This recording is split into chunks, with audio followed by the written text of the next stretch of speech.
नमस्कार, आप देख रहे हैं भारत की आवाज़ न्यूज़। मैं पीयूष कुमार मिश्रा। उत्तर प्रदेश के जिला बाराबंकी के तहसील रामसनेही घाट में लोक माता अहिल्याबाई होलकर का 300वां जन्मोत्सव बाराबंकी जिले के रामसनेही घाट क्षेत्र अंतर्गत 4 लेन राजमार्ग पर स्थित पाल मैरिज में समारोह पूर्वक मनाया गया। प्रदेश सरकार के खाद्य रसद मंत्री श्री सतीश चंद्र शर्मा ने समारोह में मुख्य अतिथि तथा पूर्व विधानसभा सदस्य हरगोविंद सिंह अतिथि के रूप में शामिल हुए।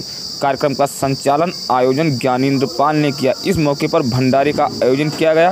कार्यक्रम को संबोधित करते हुए मंत्री श्री शर्मा ने कहा कि एक राज से हुआ करते थे, लेकिन उनकी जो कीर्ति है वो आज पूरे देश और दुनिया के अंदर है। आज हम उनका जन्मोत्सव मना रहे हैं, तो आज हम सब उनको पुनः नमन कर रहे हैं, पुनः उनको याद कर रहे हैं। आप कोई कल्पना कर सकता है कि 8 साल की एक छोटी सी बेटी एक शिव जी के मंदिर में उनकी आराधना में किस प्रकार से एकदम पूरी तरीके से भाव विभोर होकर वो पूजा कर रही थी। उसी समय जो मल्हार नरेश जो पूरे अपने दल बल के साथ वहां पर पधारे, वहां उन्होंने देखा कि हमारे साथ इतनी बड़ी सेना है और इतने सारे लोग हैं, लेकिन उसके बाद भी अहिल्याबाई होलकर जी जो एक गरीब किसान परिवार की बेटी थी, लेकिन ईश्वर की भक्ति में इस प्रकार नहीं थी, उनको कुछ सूझबूझ नहीं रहा था। केवल वो ईश्वर की भक्ति भगवान शिव जी के चरणों में नमन अपना कर रही थी, उनका वंदन कर रही थी, उनकी पूजा करने का काम कर रही थी। तो मल्हार जो नरेश थे उन्होंने सोचा कि ये हमारे लिए एक सुजोग की बड़ी हो सकती है। एक किसान परिवार की बेटी को वो अपने बहू बनाने का काम करते हैं और जीवन उनका बहुत ही खुशहाल समय चल रहा था। लेकिन प्रकृति कुछ ऐसी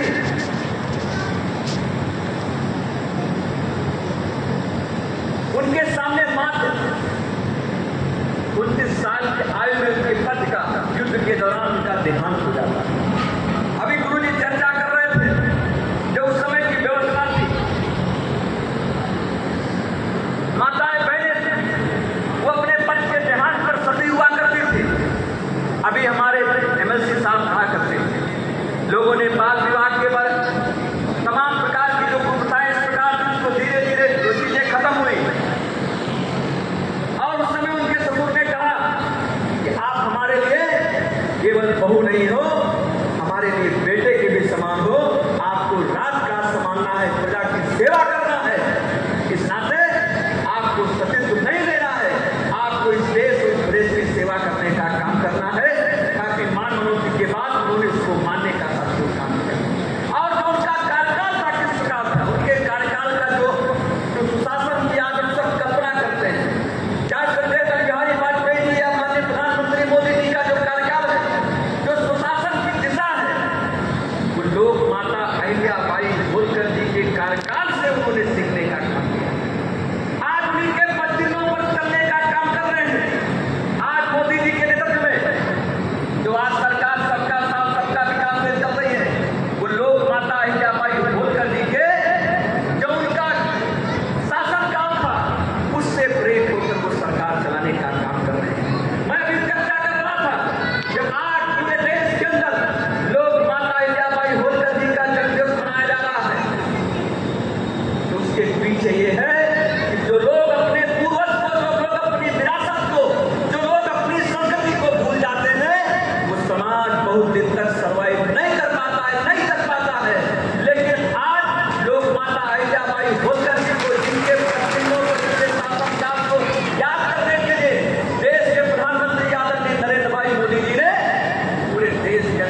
मुझे ये बात बताते हुए इस बात को बेहद खुशी है। कोई कल्पना कर सकता है कि जो अहिल्याबाई होलकर जी का जो कार्यकाल था, उनका जो राज दरबार लगता था, तो वहां पर लोग घंटा बजाकर आवाज लगाने का काम करते थे और उनको लोक माता अपने उसको सुनने का काम करती थी, लोगों को न्याय दिलाने का काम करती थी। एक जो घटना उनके बारे में बहुत ही प्रसिद्ध है, एक गौ माता आती है, वो घंटे को बजाती है। उन्होंने अपने जो वहां पर उनके लोग थे उनसे पूछने का काम किया कि गौ माता लगातार 1 दिन 2 दिन 3 दिन आज दिलाई है, आखिर क्या कारण है कि जो आपके बीच में उन्होंने अपने जासूस छोड़ने का काम किया। तो पता चला कि लोक माता अहिल्याबाई होलकर के पुत्र के जो रथ था उससे गौ माता का बछड़ा खत्म हो गया। उसी समय बुलाने का काम किया, बहू से पूछा अगर किसी माँ के सामने उसके बेटे की हत्या होती है तो उसमें क्या दंड मिलना चाहिए। उनको उस बहू ने कहा मृत्यु दंड मिलना चाहिए और उसी समय उन्होंने अपने बेटे को मृत्यु दंड का फैसला सुनाने का काम किया। इस प्रकार की न्याय व्यवस्था थी, सबका साथ सबका विकास, किसी के साथ अन्याय नहीं, हर व्यक्ति के साथ उन्होंने न्याय देने का काम किया। और जब मृत्युदंड देने का उन्होंने काम किया तो वही गौ माता फिर प्रकट होती है। जब मृत्युदंड उन्होंने कहा ठीक उसी प्रकार से जैसे बछड़ा की मृत्यु हुई थी, ठीक उसी प्रकार से हमारे बेटे को भी दंड मिलना चाहिए। और साथियों, गौ माता उस समय आकर उसके रास्ते को रोकने का काम करती हैं। उन्होंने फिर अपने जो लोग दरबार सजा हुआ था फिर उन्होंने पूछने का काम किया। उन लोगों ने कहा कि गौ माता का ये संदेश है कि इनकी जो आपने दंड दिया है इसको सीमित किया जाए, इसमें दंड इनका कम किया जाए। आप कल्पना कर सकते हैं, कोई इस बारे में सोच सकता है क्या, कोई इस बारे में सोच सकता है क्या कि लोग अपने बेटे को भी इस प्रकार का दंड दे सकते हैं। लेकिन वो काम अगर किसी ने किया तो भारत की नारी, हम सबकी पूजनिया लोक माता अहिल्याबाई होलकर जी ने किया। इस नाते आज हम सबको बहुत ही आदर पूर्वक उनको नमन करते हैं, उनको याद करने का काम करते हैं। आज जो लोग महिलाओं के लिए बात करते हैं, यहाँ पर हमारे पत्रकार साथी बैठे हुए हैं, दुनिया के इतिहास उठा के देखिए, जब महिलाओं को आज से लगभग अगर हम लोग देखें तो लगभग 200 साल पहले महिलाओं को वोट को अधिकार देने का काम करता। मतलब केवल उनको सत्ता नहीं, उनको वहां पर जनप्रतिनिधि चुनने की बात नहीं, उनको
अहिल्याबाई होलकर के त्रिशताब्दी 300 वर्ष पूरे हुए। आज का 300वां जन्मदिन है। सामान्य लोगों के जन्मदिन एक दिन मनाए जाते हैं, जो थोड़े चर्चित होते हैं, जो समाज के लिए कुछ करते हैं, उनके जन्मदिन 10 दिन 15 दिन मनाए जाते हैं। और जो मानवता के लिए काम करते हैं, संस्कृति के लिए काम करते हैं, उनकी शताब्दियां मनाई जाती हैं, उनके पूरे पूरे साल जन्मदिन मनाए जाते हैं। हम अपने माता पिता को, अपने पूर्वजों को 40-50 साल में भूल जाते हैं। जरा याद करके बताइए कि क्या आपको बाबा का चेहरा याद है? कितने लोग बैठे हैं जिन्हें पर बाबा का नाम याद है? नहीं याद। लेकिन आज 300 साल बाद हम अहिल्याबाई होलकर जी को याद कर रहे हैं, तो कोई ना कोई भूल तो है। कुछ ना कुछ तो उनके समाज के लिए किया, इस मानवता के लिए किया है। क्या जब 300 साल बाद उनको याद करने के लिए बात है? ये कृतज्ञ राष्ट्र आज उनको याद कर रहा है, कृतज्ञ समाज उनको आज याद कर रहा है। हम सब उनको नमन कर रहे हैं, उनकी आज जयंती मना रहे हैं। अभी हमारे साथी, हमारी बहनें सब बता रही थी,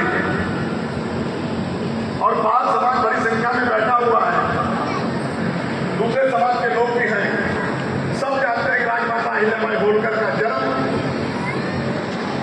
आज से 300 साल पहले 31 मई को 1725 में हुआ। इससे सब भली बात परिचित है। उनके जीवन मृत्यु पर मैं कोई बहुत ज्यादा चर्चा नहीं करना चाहता, क्योंकि उस पर तमाम लोग चर्चा किए हैं। मैं उनसे अपने आप को संबद्ध करता हूं, और हमारे बाद जो लोग आएंगे वो भी कुछ न कुछ प्रकाश डालेंगे। मैं केवल 2-4 बातें कहना चाहता हूं कि अहिल्याबाई होलकर जी के नाम के सामने लिखा हुआ पुण्य श्लोक, क्या आप जानते हैं कि पुण्य श्लोक की उपाधि किसको दी जाती है? पुण्य श्लोक का शाब्दिक अर्थ होता है, पुण्य का मतलब पवित्र, और श्लोक का मतलब मंत्र।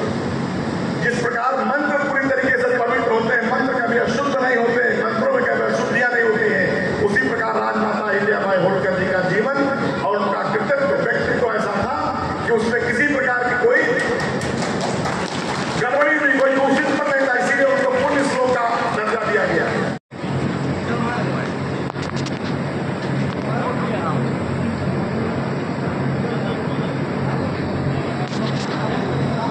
सुधीर पाल जी लिया, मुकेश पाल जी बहादुर,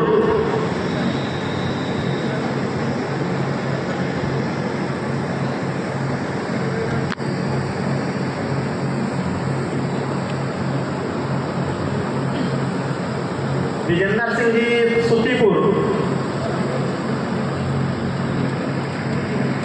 हमारे अधिवक्ता संघ के हमने देखा है कि भाई हमारे साथी और वरिष्ठ अधिवक्ता ओम शंकर अवस्थी जी आज के हैं, हम उनका अपने मंच के माध्यम से हार्दिक स्वागत एवं अभिनंदन करते हैं। और पूर्व महामंत्री रामकुमार सिंह एडवोकेट जी हम लोगों के बीच आके आप मंच पर स्थान लीजिए, आके आप मंच पर स्थान लीजिए और माननीय मंत्री जी का माल्यार्पण का स्वागत करिए। भाई रामकुमार सिंह जी, ओम शंकर अवस्थी